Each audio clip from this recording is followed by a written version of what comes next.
The following pattern is a rectangle.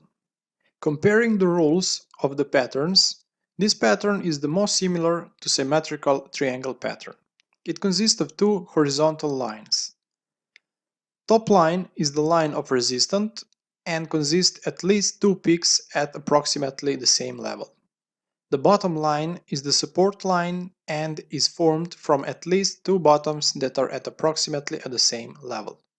This formation is known as a short sideways trend, which means a period of consolidation. After breakthrough of the pattern lines, usually continues the original trend. By this we mean following. In growing trend, after a period of consolidation, should be continued the growth of price. The opposite, in downtrend, after a period of consolidation, is expected to continue downtrend. This form is easily visible and it can be considered a minor sideways trend. Depending on whether it is located in the uptrend or downtrend, we divide them on bullish and bearish rectangle. The picture shows the formation of the rectangle in a growing trend, so it is a bullish rectangle. Entering the position is made after the break through the top line of the pattern.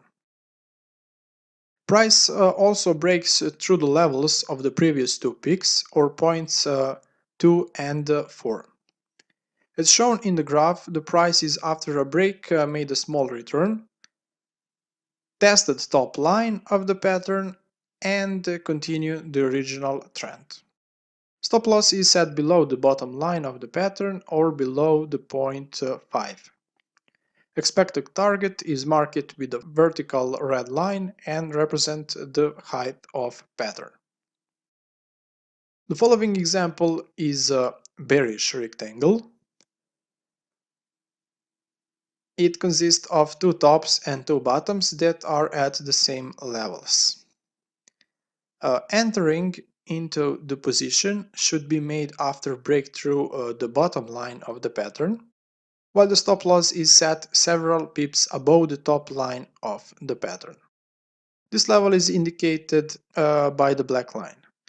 We can see that the price after breaking through the bottom line of the pattern returned in the pattern borders, but did not reach the level of our stop loss.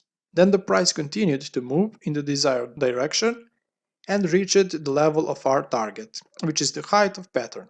In this case, it is marked with vertical blue line.